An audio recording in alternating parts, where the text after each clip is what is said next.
everybody, it's that time again. It's Wednesday night, 7 o'clock here in the UK, and it's Dream Whiskies live on Facebook Live. Good to see you all. Looking forward to another night of cocktails and whiskey, quizzes, prizes, all of that sort of stuff. It's been another great week here in Dream Whiskies land, and let me go through what we got up for grabs for you this evening. So, we obviously have our winners of our whiskey giveaway competition, giving the results of that shortly, plus also the winner of our bourbon cocktail book from last week and our spot prize giveaway. So we got both of those winners coming up.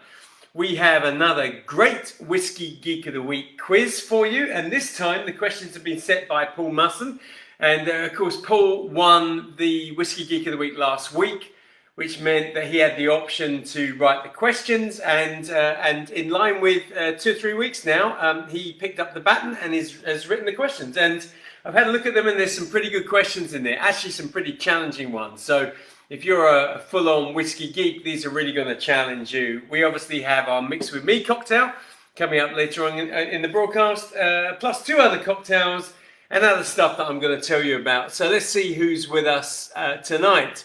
And the first one up, Michael Nolan, already Richard Webster. Hi, how you doing? Paul Slade, always good to see you. Jeff, how you doing? Kieran as well. And Kevin McLean, good to see you too. So we have a number of people with us. You know how it starts, right? It starts with a little toast. And my whiskey this evening, remember, tell me what you got on the go. I know that not everyone drinks whiskey with us, and actually, you know what? I know that some people like a cup of tea. If you've got a cup of tea on the go, tell us about that as well. Let me show you the bottle. This is what I've got on the go. I haven't opened this bottle, but I've got another one of these on the go. And this is the Glendronach traditionally peated. So, you know, a traditionally non-peated whiskey doing a traditionally peated version. And this is a pretty good one, actually, and I've chosen this one specifically because of our first cocktail this evening, which will become apparent to you as we get into that. But before we get into any of that, let me pour myself a little dram here. Tell me what you got on the go as well. This is my dram. Thank you very much. Who else has joined us? Who we got here? Bob. Hey, how you doing? Barry. Always good to see. You know what, Barry? I think we almost need to create, because last week we were talking about making a badge for people who were our Whiskey Geek of the Week, so they got a badge to wear, and we're still looking into that, and it's definitely something we want to run with. But I almost feel like we need to produce a t-shirt for Barry which says "I'm not here," which is a pretty good catchphrase, I think. So Barry's still not here. Good to see that. Adrian, how you doing? Paul, how are you? No drink for me tonight. Why is that? Why are you not? Still at work? Okay. But you, of course, have set all the questions for tonight's quiz. So if anybody finds their brain just sort of turning inside out because of the difficulty, you know who to, well, I was going to say blame, point the finger at. But Paul, I hope you enjoy the rest of your evening's work and stay with us. Cat Jam, starting with tea, will soon progress to Glenfiddich. That is a hot combination for sure. Tea and Glenfiddich. Gary, what are you doing on the Jura? Which Jura you got, Gary? Tell me which one. Bruce, hi, how you doing? Not working, good. Pleased to hear that. What are you going to have to drink? Let us know. Cotswold for Barry. David Purnell, enjoying a Bal Blair 15. Excellent drop. Yeah, I've heard it. I can't remember the last time, even if I tried that one, to be honest with you. But I've heard it's pretty cool. Paul, drinking Pig's Nose. It's not bad. Very nice. What's this? Dilpreet, hi, how you doing? I don't think we've seen you before. Maybe you've been there, but we haven't spoken before. Good to see you. Thanks for joining us. What's going on, Dave? No whiskey tonight. Guinness. Okay. Guinness is all right. I mean, we all know Guinness as a company, part of Diageo, and Diageo, biggest whiskey owner. So we're good with that. Clarky boy, big thumbs up. I had one once, says Barry. What's going on here? David Rose, good to see you. Might have to bob off. I've got an Isla Bay batch 1.2 to start and then a wee beastie. What's that going on, Bruce? Even though you're on here? Okay, yeah, good. John Lux, been a while. It has. Good to see you back. Steve Simpson, how you doing? Bob, Manhattan with Wiser's Deluxe Canadian Rye. Don't know that one, but I like the idea of a Manhattan, Bob. And a Jura French Oak. Okay, nice one. A big fan of the Juras. Some of you know, many of you know that. And Gary's on the Jura journey. So you say just the journey, but it's a nice drop. So here's my Glendronach, traditionally peated. And we're going to be popping this into pretty nice cocktail actually coming up shortly, but cheers to you all. Thank you for joining us. You know, it's soft and it's all space-sidey all over the place with that peat coming through. Really like that. It's a nice drop. So before we get going, you know what happens. We're going to give you the results of yesterday, finished last night at midnight, our whiskey competition for the week. Members whiskey competition. Honestly, if you are not a member, you've got to ask yourself, why not? We've given away 24 amazing bottles of whiskey over the last few months.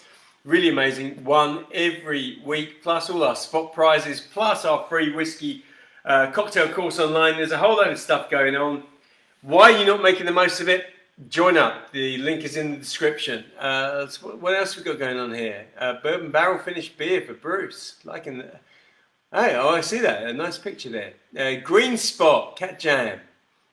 Who's got the green spot? Is it you? Cat? Is that what you got? Loving a bit of, well, we know we love the Irish whiskey here as well. I'm just doing a Tullamore Dew. What else is going on? Cheryl's in with us, as you know. It's not the same without Cheryl, so she's there. And everyone's saying hi to you. Of course. Right, let's find out who our winners are. So who won last week's whiskey competition? Remember that if you win our whiskey competition, you can go to our prize library. There's over 50 fabulous whiskies there. You pick the prize you want. And this week's winner is Lee Alga. Lee Alga. Lee, again, you know, I'm not sure that I've ever seen you here. But having said that, I find out that actually a lot of people that I never see on here are just not commenting. It doesn't mean that they're not watching. So Lee, if you're there, say hi. Congratulations, you're our winner.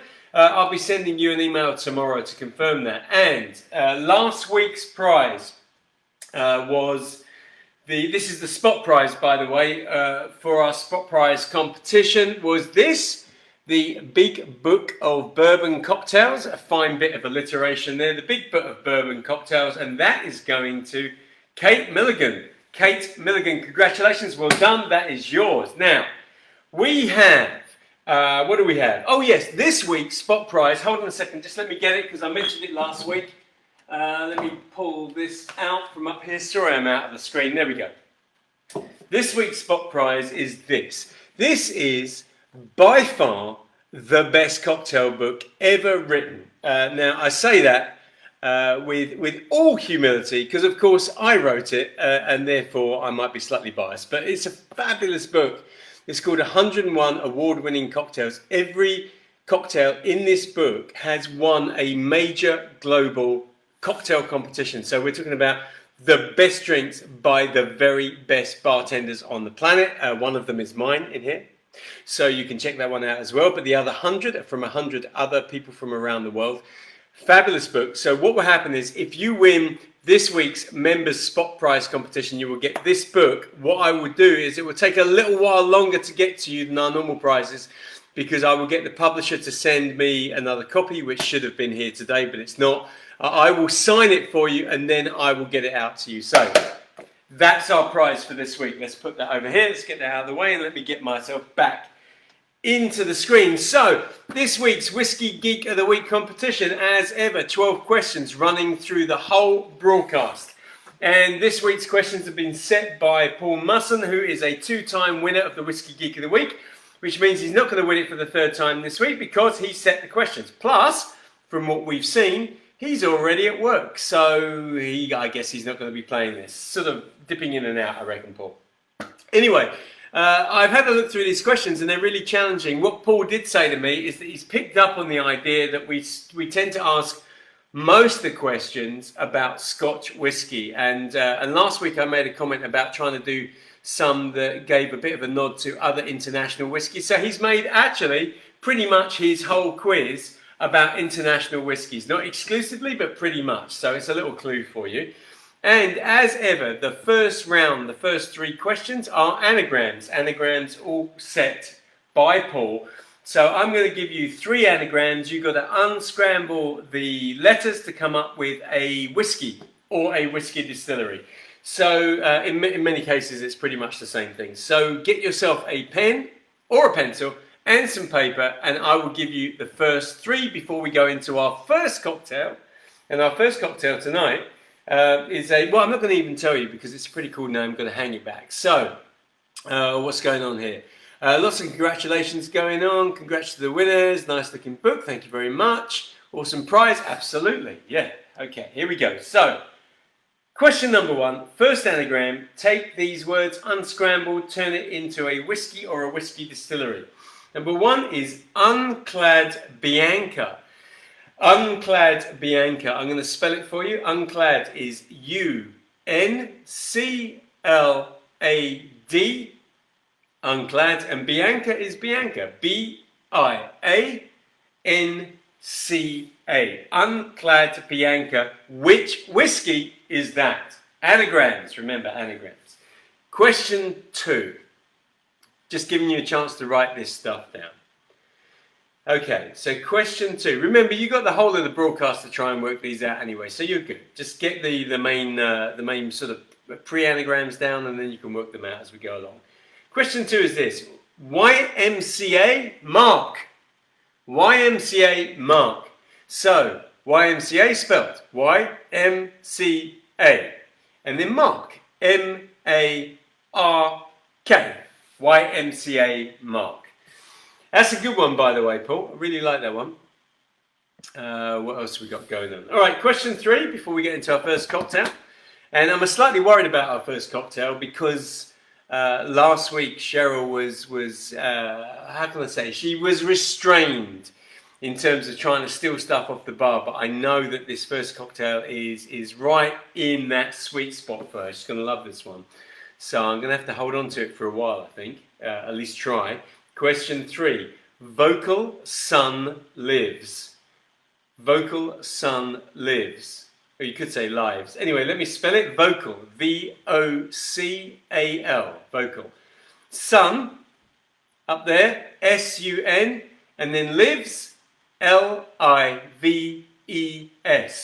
Vocal Sun Lives. Right, so there you go. Those are our first 3 questions. Cheryl has actually put them up in the comment section for you as well, if you missed any of that. They are all anagrams. Unscramble the letters, rearrange them, find out exactly which whiskies stroke whiskey distilleries they are.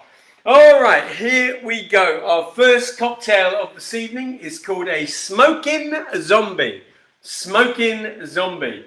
Now, if you know anything about cocktails, you will know that a zombie is a sort of tiki style drink from the era of Don the Beachcomber and all of those kind of rum based slightly Caribbean style drinks, but they're not really Caribbean. They're much more that sort of whole tiki expression and influence that came from that style of drink in that era. Anyway, zombie. It's a rum drink, but we are making a smoking zombie, which changes it a bit and turns it also into a whiskey cocktail as well. You're going to love this one, and we're going to put it into one of these. This is a Poco, or what do you call this? A Marilyn Monroe, but it's a Poco Grand, this drink, and holds a big old cocktail. So look, here we go.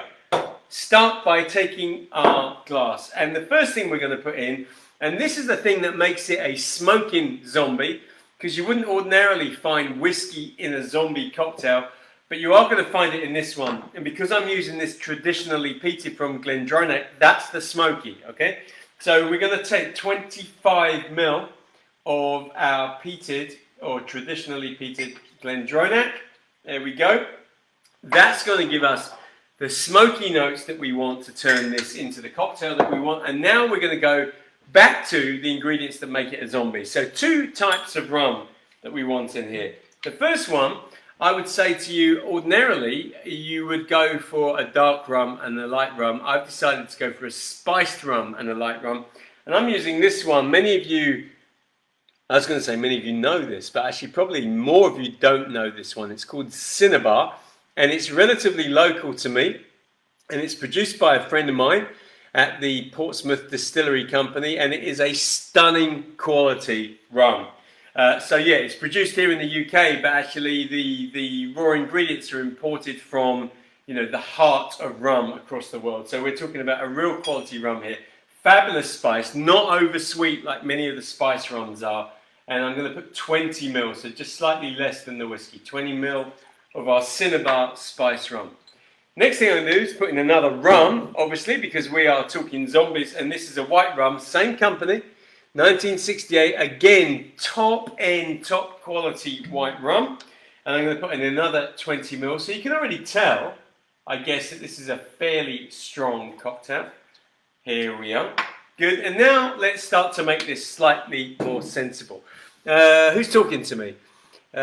Bruce is talking to Bruce. Is that right? Replying to Bruce from Bruce. Come to the States, Bob. We have tons of whiskey finished beers to choose from. Oh, yeah. Yeah, why not? Go there. And when the two of you get together, take some shots and send them back to us. We want to know what's going on. So, some juice now. I'm taking some orange juice, and I'm going to put 50 ml of orange juice. So there's 25, another 25 I want to put in. There we go. And then I'm going to add some pineapple juice as well. So this combination of juices is very typical of classic zombie cocktails. And I'm going to put another 50 ml of that. There we go. Another 25, that makes it 50. Good. And then I've got down here, I've got a lemon. And we need a little bit of citrus juice to cut this. So I'm just going to cut the lemon in half. I'm going to squeeze the juice of all of that lemon into our drink. So let's pop that in there. Obviously, if you haven't got one of these fabulous monkey's elbows, we can just put that in there. I've just called it a monkey's elbow because that's what my wife calls it, but it's not a monkey's elbow. It's a Mexican elbow. I can't believe that she's indoctrinated my thought processes with that. Yeah, a Mexican elbow, but it's a juice squeezer, isn't it? There we go. All right, good. There's the lemon juice. Now, we haven't finished with all our ingredients, but the last bit I'm going to pop in is going to go in after I've shaken it. So, two things that I'm going to do. I'm going to pop some ice into our poker. Let's get that there. And I want to bring the ice pretty high, so fill the whole of the base of that glass. And then I'm taking my can and I'm going to add some ice into there as well so that we can shake this up. So, lots of ingredients, lots of rum. Actually, just remembered that I spent so much time talking and looking at myself in the camera here, I've forgotten the key ingredient at the back. Thank goodness I remembered that. This is Apricot Brandy, absolutely key for this drink, and I nearly forgot it as well. And I'm going to put in, again, a rather significant amount of this. So I've got, actually I was going to say 15 ml, but it went slightly over the 15. It should be 15 ml. I'll probably put in about 17 or 18 ml of that. And we want that in there because it's sort of, it tends to underpin the rum. So with the rum and the whiskey, you need some kind of fruity sweetness coming through in the liqueur. We've obviously already got it in the juices, but we need it in the liqueurs as well. So all of that goes in there. And now we give that a good shake. Here we go. I've noticed that Cheryl said, ha ha, I'm thinking that's about the monkey's elbow. I bet that's a great amount of pleasure brought to my wife. The fact that I go on and on about the fact that that's not what it's called. All right, so there we go. Let's give that a strain into our poker. That's good. Let's get it over the ice and bring it up high into the glass. There we are. Very nice. That's looking good. This is a fabulous drink, by the way. I mean, if you're a sort of lover of zombie-style cocktails, then this sort of smoking zombie, especially as a whiskey fan, you're going to absolutely adore this. Then finally, I'm just going to take some grenadine. Grenadine is really important here. It's important visually for the colour. It's also really important for the flavour. So what we do is we drop the grenadine in like so. That will drop down to the bottom. That will find its way to the bottom just because it's sugar and the weight of the sugar will take it down to the bottom. And you serve it up like this. So it's a little bit like a tequila sunrise. But the key is that you take your straw, like so, drop that in, and then it's important to give it a stir and a mix before you drink it. I mean, you can drink it straight like this, but you get too much of the sugar at the bottom. So this is about delivery, stir it before you drink it, and then it is ready to go. So there is our cocktail number one, our smoking zombie. Who's talking to me? Lots of chat going on here. Looking forward to this one, says Cheryl. Is she really? Okay. I'll be making that first drink. Sounds delicious, says Bruce. Thank you very much. Gone! Gone. How does that even work? You know, if I was in Vegas right now, I'd be earning $10 million as some kind of bartender magician. But I'm not in Vegas. I'm in the UK. And all I know is that just out of camera is my wife drinking that drink. Let's see if she likes it. I know she's just giving it. So what's Barry said? It's a liquidized fruit salad. I guess to a degree it is. It's come back. What does that mean? Too smoky. Too smoky. Too smoky. Wow. Too smoky. Maybe I knew that, right? Because we know that she doesn't like the smoky whiskies. But maybe I did that on purpose so that it came back. So let me tell you how this tastes. It's good. It's clean. It's actually, for me, not too smoky at all. It's just got that hint of smokiness which turns it into a smoking zombie. It's actually not too sweet. If you like a really sweet drink, you could always add more grenadine. You could even add more apricot brandy. But for me, this is sort of sitting just about perfect. This is a great drink. Did I put that smoky whiskey in on purpose? Who knows? Who knows? All right. Paul Slade saying, you'll have it. Kaz is with us. Hey, how you doing? Everyone, a bit late tonight, but not too late. Not too late. Sure. Okay, so let's put our smoking zombie over there. That's our cocktail number one. Again, a big cheers to all of you that have just joined us. Here we go. What's that, Bruce? Smart man. Yeah. I might look a little bit slow, but really, it's all going on up there. All right, how are we doing? So we've already started our Whiskey Geek of the Week quiz with our 3 anagrams, our first 3 questions. If you missed them and you want to pick it up, you can go back up the comments because Cheryl posted the first 3 questions in the comments a little bit earlier on. But we're now getting ready for number 2, or should I say round number 2 of our Whiskey Geek of the Week. And that whole Whiskey Geek thing is really kind of gathering momentum. So we spoke last week, Cheryl mentioned it, some of you guys mentioned it, the idea of awarding you guys with a badge, looking into that. And yeah, pretty cool. Bruce, what's that? You managed to prank Cheryl on that one. Yeah, I know, I'm feeling kind of proud of myself, indeed. Was this not so smart? He'll pay for that later. Okay. All right, here we go. Question number 4, Whiskey Geek of the Week. Remember, Paul Musson last week's Whiskey Geek has set our questions this week. And round 2 is about cocktails. Some nice questions here, actually, Paul. Good job. Question 4 is this.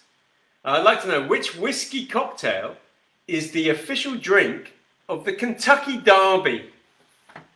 So, in Kentucky, big moment in the year, the Kentucky Derby. I mean, I'm not a massive racing fan myself, but I do know a little bit about racing, and I'm pretty sure that's the biggest racing day on the American racing calendar. You know, I stand corrected if I'm wrong, but I mean, if it's not the biggest racing day in the American racing calendar, then it's got to be up there. But what's the official drink of the Kentucky Derby? I'll tell you this, it's a cocktail. It's not much of a clue, really, is it? Okay, question number 5. Says here, topping a whiskey sour with soda creates which other cocktail? All right, so this is it's sort of out there, right? And I'm going to give some leeway. So Paul has given me an answer, but I will give you some leeway on this because there's some flexibility, actually. But essentially, if you take a whiskey sour, put it in a highball glass, and you top it up with soda, what cocktail do you now have? I'm going to be quite generous with this. So there's a few answers that you can have here. What do we got here? Watch out, Paul. Thank you, David. Yeah, I know. See, the whole time I'm online, the whole time I'm broadcasting, I'm kind of safe. I mean, you all know that I'm not completely safe, but I'm kind of safe. But the moment I switch that off, wow. Who knows what could happen? Will I even be here next week? Easy one for me here in the States, says Bruce. Talking about question 4 or 5, Bruce? All right, question 6. So, the Sky View Bar in Dubai sold the world's most expensive whiskey-based cocktail. Okay, the question is, how much did it cost? So, the Sky View Bar in Dubai, they sold the most expensive whiskey-based cocktail. What was the price of that cocktail? I'm going to give you 4 here. Paul's given us 4 options. So is it A, £2,754 for a cocktail? For what cocktail? Was it that? Was it B, £3,385? Was it C, £4,632, or was it D, £5,863? I mean, let's be honest, in Dubai, there's a lot of people with more money than they know what to do with, I guess. What's the best thing to do? Make them something to spend it on. But wow, which one was it? A, B, C, or D? Was it 2,754, 3,385, 4,632, or 5,863? You decide. Remember, if you've not played Whiskey Geek of the Week quiz before, all you have to do is answer all our 12 questions as you're going through. We will mark them together at the end. You need to be honest with your score, and if you've got the best score, you are our Whiskey Geek of the Week. We get a picture from you, we put you in our gallery on the website, we stick you on the Facebook page, and we tell everyone what amazing people you are. So, Cheryl has put questions 4, 5, and 6 on the feed, on the comments feed. So if you missed any of the questions or you need to check back, just go to the comments and scroll back to Cheryl's comments. But we are now getting to our second cocktail of the evening. Just let me have another little drop of this. So next one, Cheryl's saying, I'm getting thirsty, no drink yet. She's not going to like this next one. Who thinks I should just make Cheryl a drink, something that she can, just be getting on with for a while? What do you reckon? You think so? Just give me a thumbs up or something like that. I think I need to make her a drink because she's starting to feel a little bit left out. I know what she likes. So this is what I'm going to do. It's real quick. Okay? Tell me if you don't want it. Dave Chilton's finding that quite amusing. Tell me if you don't want this drink and I won't make it for you, but I will just make you this drink. Okay, let's get that in there. This is a little bit of pineapple juice that I put in there. This is not part of our broadcast tonight. I just need to keep my wife happy because if she's happy, then everybody is happy as well. So I'm going to drop a little bit of pistachio into this. Here we go. I know she likes that. It's fabulous actually, syrup. Not too much because we don't want an overabundance of sugar in there. I've got some pineapple juice in there already. I think blue curacao always goes well with pineapple and of course the orange as well, so I'm just going to drop that in there.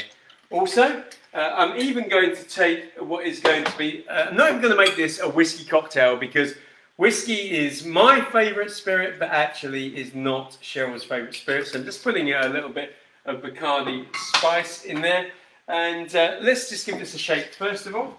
Let's get that in there.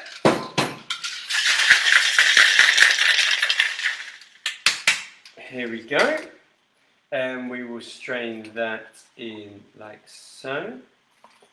Oh, there we are. There we go. So I actually think I might have just dropped a little bit of that on the side, but I'm thinking this might placate my wife. I can hear noise. I can hear her coming. You coming in here? Yes, you're in. Just passing that over to the boss right now. Thank you very much. Are we good? Is this good? Yeah, superb. Thank you.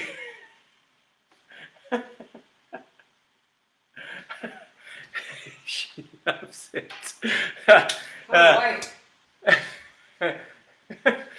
When I say she loves it, honestly, she might not like it. Actually, now I think about it. Right, what's going on there? Paul's talking to Cheryl. At least you're not at work. I'll be waiting a lot longer than you. Look, I've made a bourbon Ricky and I love it. So refreshing during these summer days. Kaz, that looks nice. Luca's saying nice colour. But we don't know if she likes it. All right. Okay, look, let's move on. Let's move on. So we are going to make, or I'm going to make, a Grapefruit Old Fashioned. So I've made an Old Fashioned a couple of times before, different variations, but I've got this sort of grapefruit version of it. And it's because I've got this. And I got this fabulous liqueur from Giffard. And it is a pink grapefruit liqueur. It's got a kind of high level of sweetness to it. The grapefruit really comes through. It's an amazing aroma, wonderful flavour, and I wanted to put it together in this drink.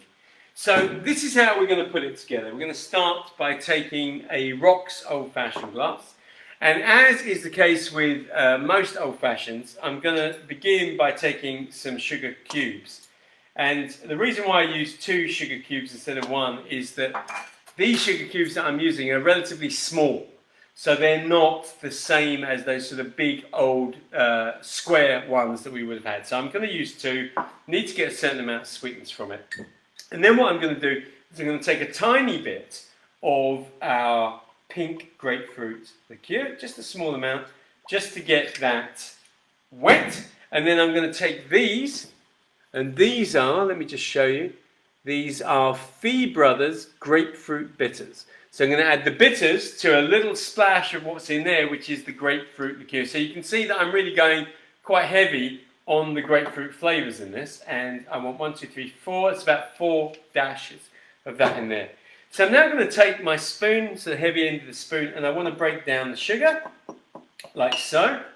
So I've broken down the sugar cubes into that little bit of liqueur and the bitters. And then I'm just going to muddle them, I guess. So I'm just going to break them down a little bit further because I want, as this drink evolves, this sugar to dissolve. And the best chance it's got of dissolving is if we break this down. If you leave it as sort of big granules in there, it's not going to work quite so well. Robin Sharp. Hey, Robin Sharp. What are you drinking? Drinking Abala Abuna with a touch of bitters and 1 ice cube. Sounds pretty cool. Liking the sound of that? Nice drink, Robin. Okay, let me just rinse the end of that off. Okay, so I've got my sugar broken down in there with the bitters and a little bit of the liqueur. So now I'm going to add 3, 4 pieces of ice. I'm going to add the remainder of the liqueur, and I really need the liqueur in there, so I'm putting in another 20 ml. I'm going to pour that over, and then I'm going to add a little bit of whiskey. So let me get that back on the back bar, like so. The grapefruit is really coming through, I have to say. And I'm just going to bring whiskey up to about where the ice is. That's good. So we're good. Going to take my spoon, and now I'm going to blend these flavours together as well. So I've got the sugar and the bitters. We've got our grapefruit liqueur, and of course we have our whiskey in there. And what's happening here is that I'm helping to dissolve more of the sugar. I'm obviously blending the ingredients, but I'm also chilling it down as well and controlling the dilution. Bruce, what are you saying? Make Cheryl an amaretto sour with some orange juice and grenadine and blend it, my own special creation. That is my wife's favourite. Bruce, we need to see your wife sometime. We want a picture of your wife with the drink, with a thumbs up. Because my wife, as you know, is more than happy to have a thumbs down if she doesn't like the drink. So let's get some approval there. But I quite like the idea of the amaretto sour. It's pretty cool. Right, now I'm going to add some more ice to what's going on here. Let's bring that up a little bit higher. That's good. I'm going to put in some more whiskey to bring this up even further. Again, up to the level of the ice. And then what I have down here is an actual pink grapefruit. So I've got a large pink grapefruit, and I'm going to cut a piece just off the end here. So I'm going to go across this bit. So let me just take like so. Can you see what I've done here? So I've got the peel that side, and I've got some of the flesh that side. You can see it is pink. Let's just drop some. What I'm doing is I'm squeezing that so some of the flesh and the juice from the pink grapefruit drops into our drink. I'm just going to rub the skin around the inside of the glass like so, tuck that in, and then get my spoon back in and blend that a little bit more. So blending very nicely now. So we've got grapefruit just screaming out of this old fashioned. It's actually possibly my favourite recipe for a grapefruit old fashioned. All right, we're good. Now, next thing, more ice. And not too much because we're just bringing it up to the top of the drink. So one more. A little bit more of our whiskey just to bring that up a little bit higher. That's good. And then I'm going for our jar of maraschino cherries. If you're going to be making an old fashioned, whether it's a regular old fashioned or whether we are talking about this one here, which is a grapefruit old fashioned, or any of the other variations, you really do need to have a maraschino cherry in it. So what I'm going to do is I'm just dipping that cherry into the juice, the sugar that's in there, and I'm just going to put that in like so. That's good. In fact, I might even just take another few drops of that and pop that in also. That's good. And then we're going to give this a final blend. So what I'm bringing together now is the remainder of the sugar that has not dissolved yet, but I'm trying to get to dissolve. We got our grapefruit liqueur.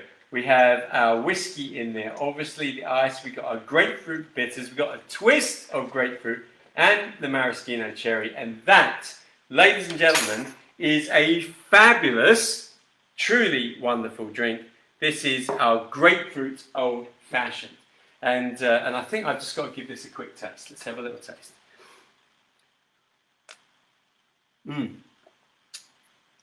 Some of that rolled out of my mouth as if I actually haven't learned how to drink out of a glass, but I've got to say this is absolutely superb.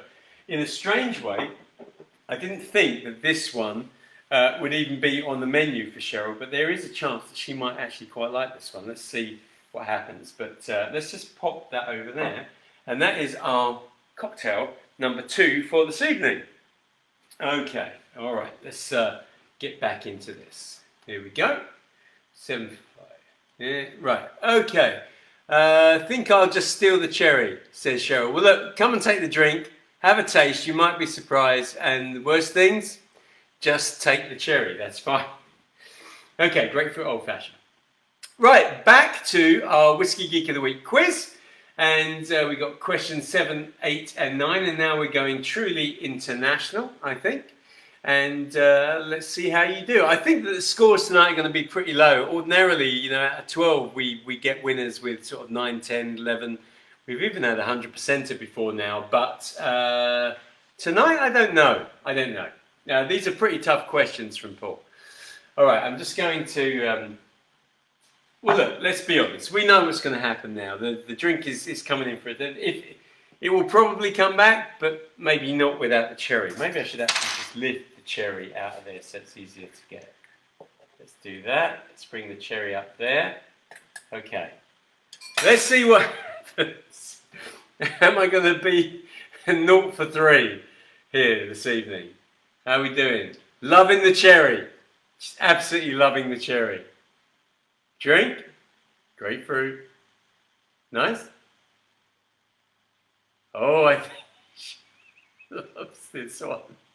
I think she loves this one. I'm going to say no. It's not a popular one. Really, I listen, the last one I think is going to be hers.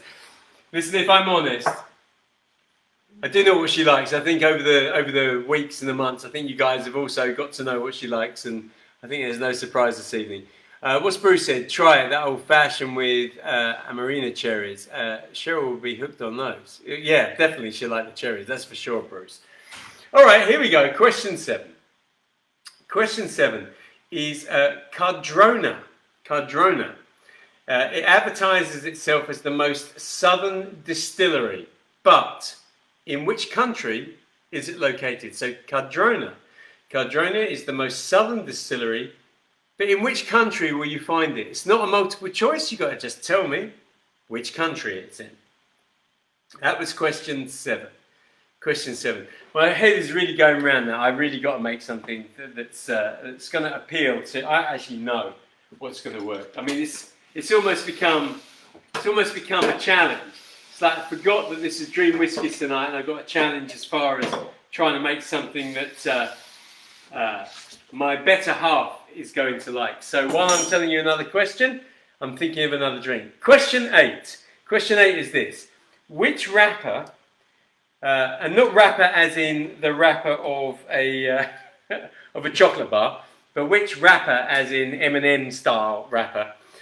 Oh, by the way, that's a chocolate bar as well. That's a bad analogy to use. Which wrapper owns the whiskey brand Virginia Black? So which wrapper owns the whiskey brand Virginia Black? Didn't know this one myself, actually. When this one came through, well, I was going to say I had to look it up. I didn't really have to look it up because Paul had already given me the answer. Okay, what's going on there? Cheryl's saying little... Okay, so let's see what we got going down here. Question number 9. Question number 9. Okay, question 9 is this. According to the Kentucky Distillers Association, what percentage of bourbon is actually produced in Kentucky? So bourbon is not only produced in Kentucky, but a lot of it is. So this is a multiple choice. Is it A, 90% of all bourbon is produced in Kentucky? Is it B, 95% of bourbon is produced in Kentucky? Is it C, 99% of bourbon is produced in Kentucky? Or is it D, 100%? So, what is it? How much of bourbon is produced in Kentucky? Is it 90%, 95%, 99%, or 100%? Again, if you missed the questions, Cheryl has just put them up in the comments box. So 7, 8, and 9 are there. You can find them along with 1, 2, 3, and 4, 5, and 6. They are all there, so you can catch up. If you have joined us late, will you be our Whiskey Geek of the Week for this week? Who knows? Okay. So, the next cocktail that we've coming up is our Mix With Me cocktail. And it's quite interesting how the Mix With Me has gone. So when I first introduced it, it seemed like quite a good idea. But I think actually the process of trying to get all the bits and pieces together is proving to be too much for most people. So it's only a sort of few of you kind of hardcore cocktail stroke whiskey lovers that are doing this with me. And that's great, but I would encourage you to have a go. And actually, whether it's this one or it's any of the other cocktails I do have a go at trying to mix your drink with me. If you do it, send me a photograph. As I mentioned to you last week and the week before, I'm building a gallery of these sort of cocktail photographs, and that will start to become live on our website very soon. But send me a picture. We'll always sort of pop them up on Facebook, or some of them up on Facebook, and sort of keep that ticking over until our gallery is live. But this evening, this is what you need. You need whiskey, obviously, because we're making a whiskey cocktail. You want a lime or a lemon. I'm going to be using a lime, but you can use a lemon. So whiskey, lemon, some fresh basil, some sugar. This is either granulated sugar or sugar syrup. That's absolutely fine. And what else am I missing? Oh, and cucumber, and some cucumber. So we want basil, cucumber, lime, sugar, and finally whiskey, of course. And this drink that we're going to make is called a whiskey garden sour. A whiskey garden sour. I'm just going to give you a moment or two to get your bits and pieces together. You will need a shaker, but we're also going to be doing a little bit of muddling, so something to crush everything up with. So whether that's an actual pestle, or whether you're talking about, I don't know, the end of a rolling pin or a big spoon, or just something you can crush stuff together with. But you're going to need all those bits and pieces. Cheryl's saying, honestly, Bruce, I don't know why you thought I would like it. It's like eating the rind of a lemon for me. I'm sure someone would love it. Excellent. It's lovely to know that I can always rely on my wife to throw me under the bus when it comes to my cocktails. Or maybe I've just been making them more appealing to myself. I don't know. Here we go. Oh, it's gorgeous. Absolutely gorgeous. Bruce, more sugar. I think it needs more than more sugar, to be honest, for Cheryl to like this one. Okay, so let's get all our bits and pieces together. So here's my line. Obviously we've got our whiskey here. I've got some fresh basil, which I've got from our local supermarket, which is relatively local. I was going to say, you know, if you're in the UK, you know Tesco. I don't know if you have Tesco anywhere else. I think I've seen them in Spain before, but I'm not sure if you have them anywhere else. What else have I got here? I've got chilies down there. Got whiskey, lime. I've got my cucumber. I've got a piece of cucumber here, which we're going to bring up in a second. Actually, let's bring that up now. And then sugar. I'm going to be using sugar syrup, but it's absolutely fine for you to use granulated sugar as well. So, here we go. Ooh. And there we went. I'm going to take the glass from my cocktail shaker, and that's what I would like you to do. And then I've got a piece of cucumber about so big. There we go. So what I'm going to do with this cucumber is I'm just going to slice down the side. I'm going to get the peel off of it, because pretty much I don't want the peel, I don't want the bitterness from it, but I want the fresh juice. And also let's just take those bits off. That's good. And pop those to the side. But want that sort of clean, refreshing cucumber flavour, which is incredibly light. But when you put it into a drink, it's amazing how pervasive it is whilst being light. So I'm going to cut that in half, and I'm going to chop that into small pieces. So, like so. That's good. And then I'm going to do the same with the other half. So I guess it's about, I don't know, 1.5 inches, 2 inches long, that piece, and then I've chopped it into all these small bits. Now I'm going to take all of those small pieces of cucumber and pop them into our glass like so. Let's get them in there. That's good. Good. Right, let's get that down there. Now, before we go any further, let's see what's going on here. Cheryl, are you getting me back for drinking everything you made for another event last week? Right. Okay. So yes. So I don't even know if I should share this with you, but I did a sort of live broadcast for a corporate client on Friday last week, so about 4 days ago, and made 4 really sort of hardcore cocktails during that broadcast for them. And Cheryl was actually here behind the bar with me, but just out of shot. So we had a load of stuff sort of stacked up, and she was passing me bits and pieces. But what I didn't realise was, as I made every drink and put it out of sight of the camera, she picked it up, downed it. So by the time we got to the end of the hour, all of those cocktails are gone, and we were talking about 4 properly serious cocktails. And I don't need to tell you anymore. But that's what Cheryl is talking about. What's this? David Rose. If the ingredients came out a bit sooner, wouldn't be a problem. Looked this up and thought it was a gimlet. Oh, what, this? The one that I'm doing? Thought it was a gimlet. Yeah, sort of, yeah, vaguely related to that. Maybe, but quite a way off. Yeah, David, just out of interest, so I put the ingredients up on Facebook today. Ordinarily, I put them up 24 hours before, but I'm just wondering if you guys get to see them, or maybe I actually need to send this out to you rather than just put it on Facebook, because I think a lot of you miss it. Bruce is saying, I'll be making this one with you. I'll be serving it up in a unique beverage container. Is that going to be your cucumber, I guess? All right, so we've got our bits of cucumber in there, and the reason why that I've crushed them down, or cut them down so small, is that I'm going to try and mull them. And what I want to do is break down the cucumber to release as much of the juice as I can. But cucumber is actually quite difficult to break down, as you will see. So the smaller it is, the easier it is. So I'm just going to get my pestle. This one is particularly designed for breaking down hard to break down ingredients. In fact, if I take that out, you will see that it actually almost looks like some kind of S&M device. It's got all those sort of nodules on the end which help you to break down, in this case, the cucumber that's in there. So I'm giving it a good press, releasing a lot of the cucumber juice. I can even smell it coming through now, smelling really wonderful and refreshing.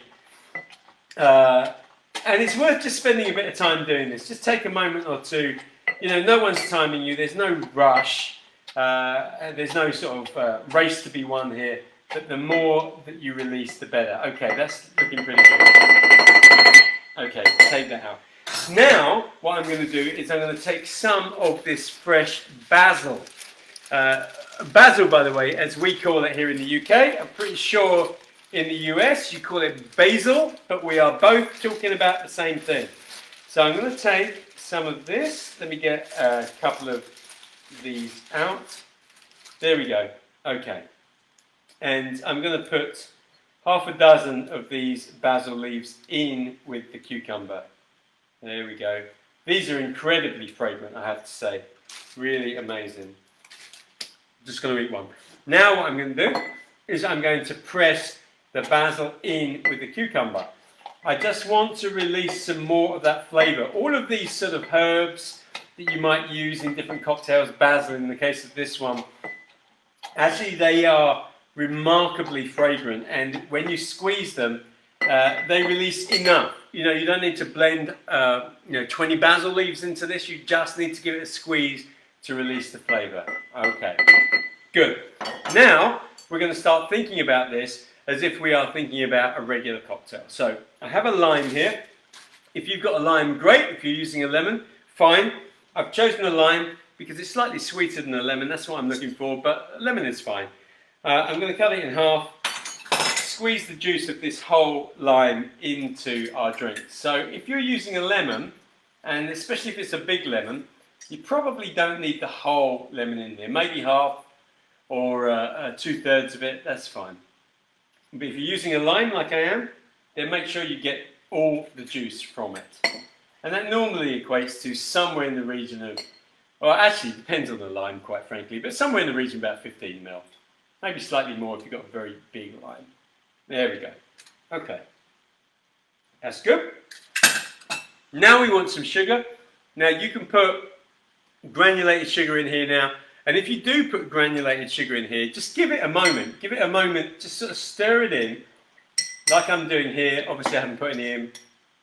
But stir it in so it gives it a chance to dissolve. And I would say you want 2 teaspoons or 2 bar spoons of granulated sugar minimum in here.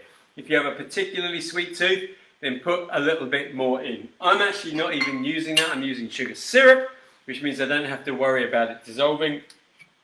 And I'm just going to measure that out.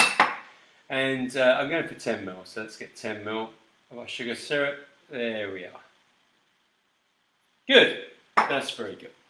And now finally, the last ingredient in our Mix With Me Whiskey Garden Sour cocktail is, of course, our whiskey. And I want to put 50 ml of our whiskey in this. Just let me get rid of the rest of the sugar, which clung on there for a second. And let's measure out the whiskey. Here we go. That's good. All the way up to the top, and in we go. Ooh. Few splashes around here this evening. Okay. All right, good. Now, because this is a sour, and sour is a word that's in the title, we're going to obviously mix up that whole idea of citrus with the spirit and the sugar, but those other flavors really give it character. What we don't want is the bits of cucumber and the bits of basil going into the glass. So first thing that I'm going to do is I'm going to take our glass, I'm going to put a little bit of ice into our glass, like so, like that. And then I'm going to get my fine strainer, which essentially is a tea strainer really, but these are specifically made for use on the bar. And this is going to help me when I strain the drink into the glass, it's going to help me to catch all those bits and pieces that I don't want. So just put that to the side. What have we got here? Bruce, I have lemon and lime basil in my garden right now, but just coming up, so I had to use regular basil for this one. Cheryl saying that sounds amazing. Incredible, actually. Sounds really fantastic. Got to let us know how that goes. What you got, like a week or 2 on that before you can use it? Let us know. If you make this drink with that lemon and lime basil, Bruce, share the info. Share the info. Sounds really fantastic. Okay. So I'm now going to pour all of this over the ice in our shaker, and we're going to give it a really good shake. I really want to break down the cucumber and the basil that's in there. So here we go.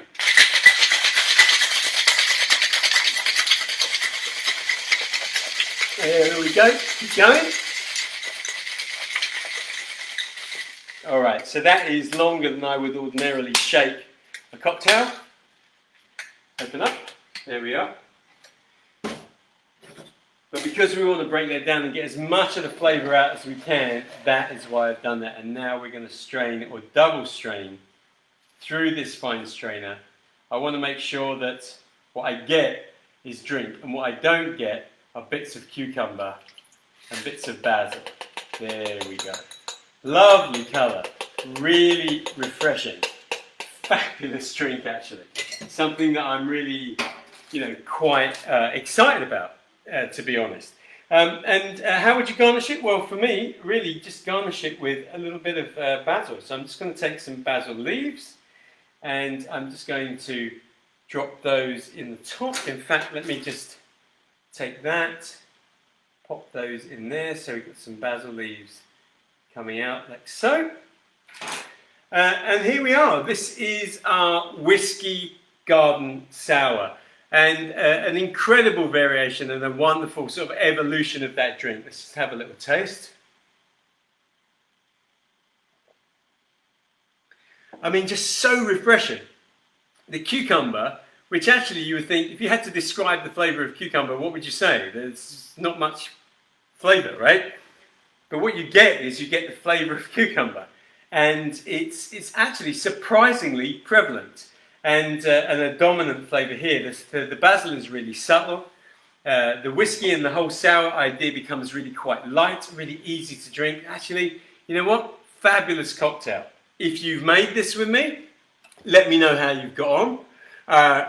As ever, please send me a photograph of any drink you make. And if you don't make it tonight, you're going to do it at another time. What's that? Cheryl, I'm scared to try it now. If you make it at another time, send me that photograph as well. I'm not sure, I'm not even going to tell you to come and try this one, darling. But really light and fabulously refreshing. So let's just pop that one there. All right, good job.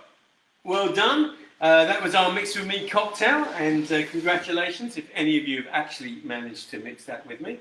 Let's just do this, and let's get in now to the business end of our Whiskey Geek of the Week quiz, courtesy of last week's Whiskey Geek, and that is Paul Musson. But who is it going to be this week? Okay, we have questions 10, 11 and 12 coming up. What's that? Oh, okay, fine. All right, so question 10. Not sure if I'm pronouncing this properly or not, but we're going to have a go. Inventor Guglielmo Marconi, I think that's how you pronounce it, was the great-grandson of the founder of which distillery? Really famous distillery. Again, didn't know this, but Guglielmo Marconi was the great-grandson of the founder of which distillery? That is question number 10. Cheryl, he probably snuck some serrano pepper in that. Don't you trust me, Bruce? What's going on? You think that that's what I would do? Yeah, I don't even know what kind of personality I'm communicating here that I would even think of doing something like that. Made it, and it's really refreshing. Nice one, Kieran. Really pleased. Don't forget to send me a quick photograph. So before you drink it all, take a shot, send it to us on Messenger. Really want to see how it's come out with you guys. Question 11. Question 11. Here we go. Some multiple choice. So here we go. At the end, or after the end of Prohibition, how many days, did it take James B. Beam, i.e. Jim Beam, to get his distillery up and running? So how long after the end of Prohibition did it take Jim Beam, or James B. Beam, to get his distillery up and running?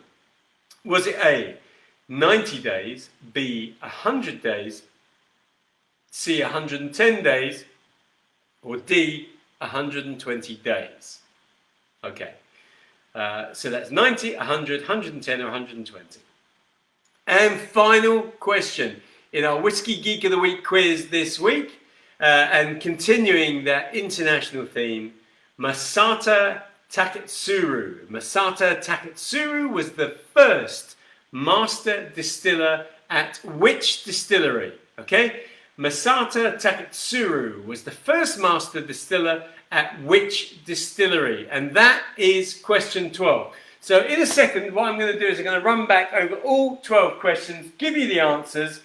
You have to mark your own, tell us how well you did, and with a bit of luck, we got a new Whiskey Geek of the Week coming up this week. I wouldn't be surprised. He's definitely making sure I don't have any of these tonight. This sounds like, you know, there's some kind of conspiracy going on, as if I'm trying to stop you drinking these for some reason or another. Actually, I think you might like that one. Mrs. Martin, I think you might like that. But you've got to try it. And of course, if you don't try it, hey, it goes somewhere else. Okay, so let's go back over our quiz and find out this week's Whiskey Geek of the Week. Just reminding you, if you are one of our members and you're going to enter our spot prize giveaway competition for this week, the prize is a copy of my most recent book. It's not entirely recent, it's about a year old now, but it's my most recent book, 101 Award-Winning Cocktails, and I will sign it for you as well. That's assuming that you want me to sign it, which I, just for whatever reason, assume you might. Here we go. Oh, Cheryl's put the questions up as well, so 10, 11 and 12 are up there. Just very quickly, if you are entering our spot prize giveaway as one of our members, remember all our members have an opportunity to win our spot prize giveaway. In this case, our book, our whiskey competition. Every single week we give away a fabulous bottle of whiskey. You could be one of those as well. Plus, of course, we got our whiskey competition, not our whiskey competition, we got our whiskey online whiskey cocktail course, which actually is part of a suite of cocktail courses, which all sell for £60 each. The whole suite sells for £300. But if you are a member, you get our whiskey course free, okay? If you are a member and you haven't already signed up, head over to the website, the link's in the description, get the course for free. If you're not, then become a member and you got the chance of all of these bits and pieces as well. Okay, here we go. Who is our Whiskey Geek of the Week for this week? Remember, be honest. Mark your own questions. If you got them right, give yourself a point. If you didn't get them right, don't cheat. Because who are you cheating, apart from yourself? And everybody else, actually, now I think about it. But here we go. So the first 3 questions were anagrams, and you had to take the words, unscramble them, and turn them into whiskies or whiskey distilleries. First one was Unclad Bianca. Unclad Bianca was Canadian Club. Canadian Club. Did you get that? If you got that, 1 point for you. 1 point for getting Canadian Club. Well done. Question number 2 was YMCA Mark. YMCA Mark. YMCA Mark is Macmyra. Macmyra.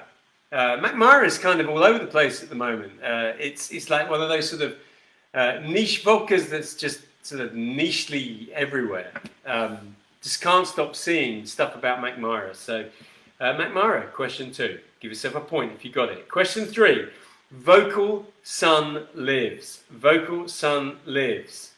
That is Sullivan's Cove. Sullivan's Cove. Did you get it? If you did, that's another point. Any of you got 3 points so far? Okay. Question 4. Question 4 was this. What we got here? Bruce, surprised at how well the mix with me turned out. Would never have thought of this one. It's kind of how it works. Some of the best recipes are just, you know, the most unlikely on the surface, the most unlikely combinations, and yet they kind of work, don't they? Question 4 was, which whiskey cocktail is the official drink of the Kentucky Derby? We were looking for the mint julep. The mint julep. Okay, that was question 4. A point if you got that. Question 5. So if you take a whiskey sour, you stick it in a highball with some ice, and then you add soda. In other words, you bring it up to the top. What other cocktail have you got? So Paul wrote down John Collins. I will give you John Collins. I will give you Tom Collins. I will give you a whiskey highball if you put a whiskey highball. I will give you a few others actually. Now I think about it, I'll give you a. I tell you what. There's a few, but rather than me list out a whole ton of them, if you think you are close and you're not sure, put up your answer. I'll tell you whether it's a thumbs up or a thumbs down.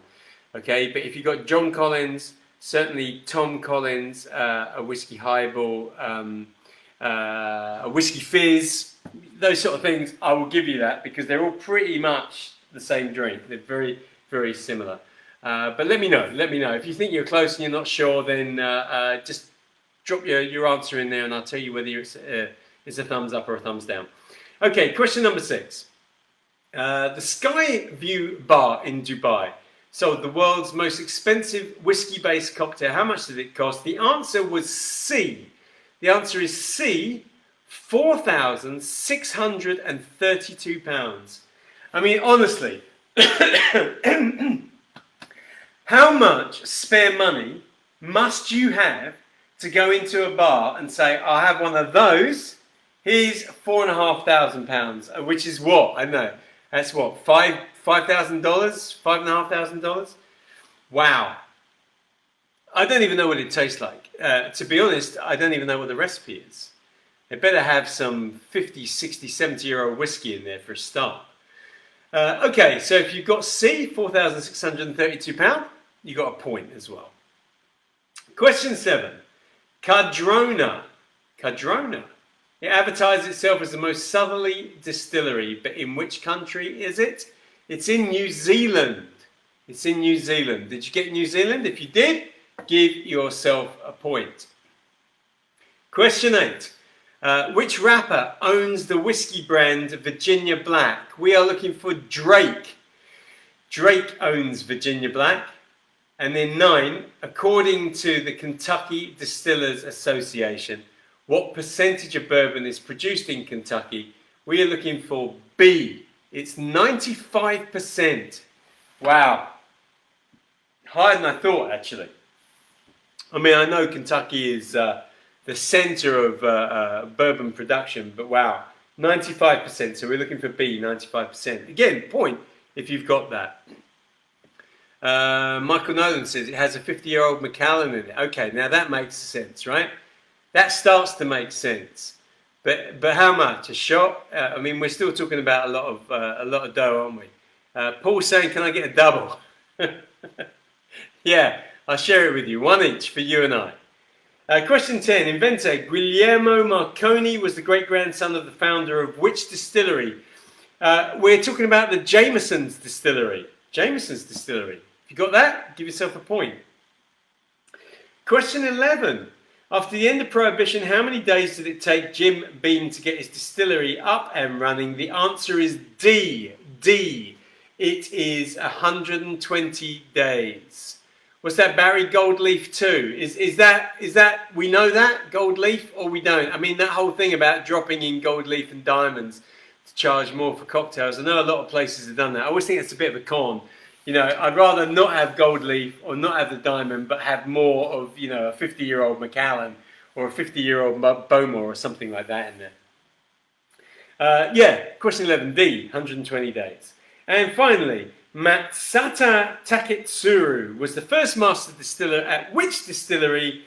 I'm looking for the Yamazaki Suntory distillery. So Yamazaki, Suntory Yamazaki.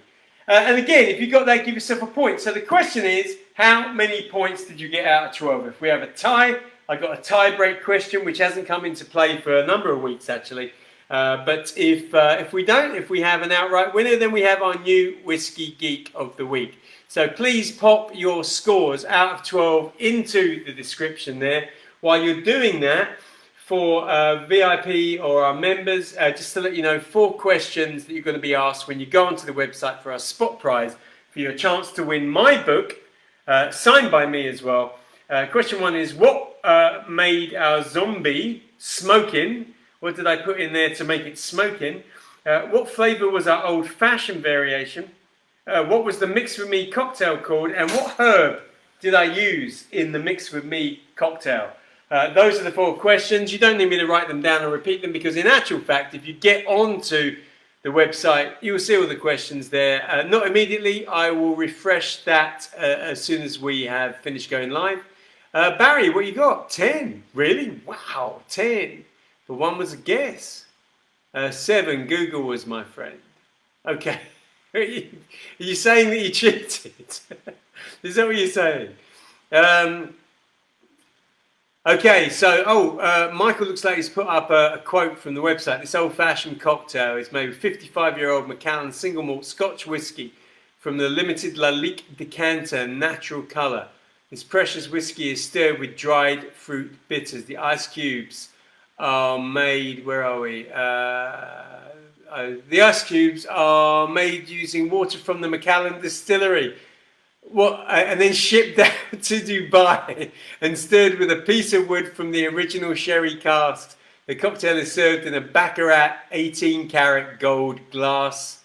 The glass, along with a personal numbered certificate leather box, and is issued to each of the 10 buyers. Wow.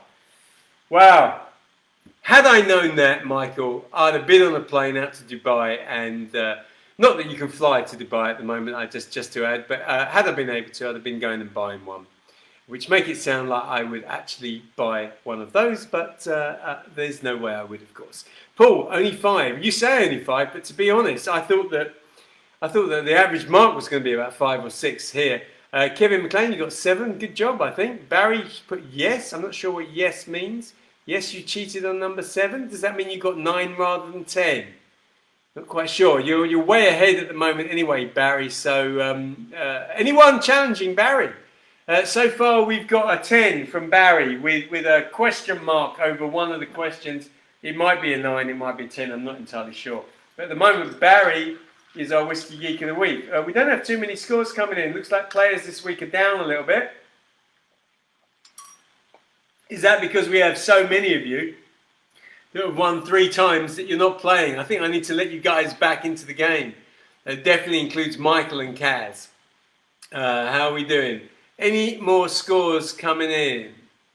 Barry, correct. Okay, cool. Now, the other thing that I know, just want to say this, is that sometimes, for whatever reason, the broadcasters, I like Barry's honesty.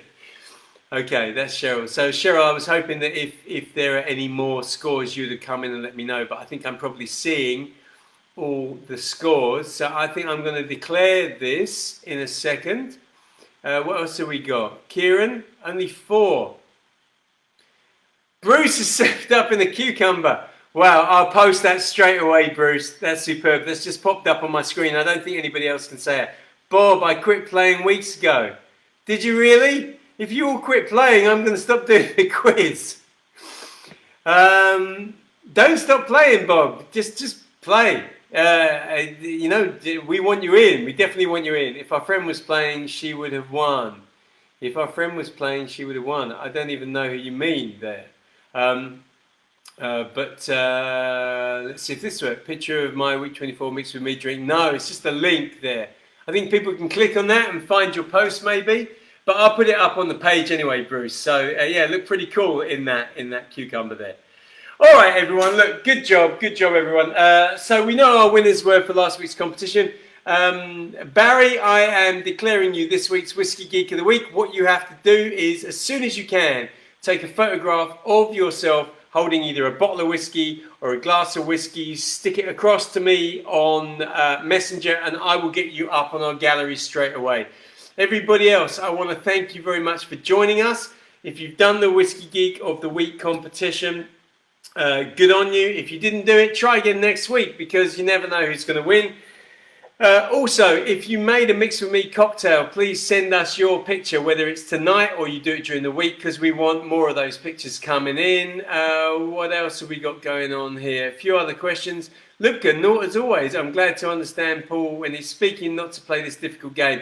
Sorry, Luca, I'm going to blame this slightly on Paul Musson as well, because he is a proper geek and has come up with some real geek questions this week. So good job for you, Paul. Got to be in it to win it, Bob, says Michael. That's a strange glass. I think that's a comment to Bruce. Best part, you can eat the glass. Yeah, liking that as well. Everyone actually starting to like that. I will make sure that I stick that up on the Facebook page, so that will go up there shortly. Everyone, thank you as ever for tuning in. As long as you want to tune in, we will be here. It's as simple as that. More cocktails next week, more Mix with Me, more winners, a new Geek of the Week. But until then, thank you everyone. Have a safe week, stay safe and well, and I will see you in 7 days' time. Bye.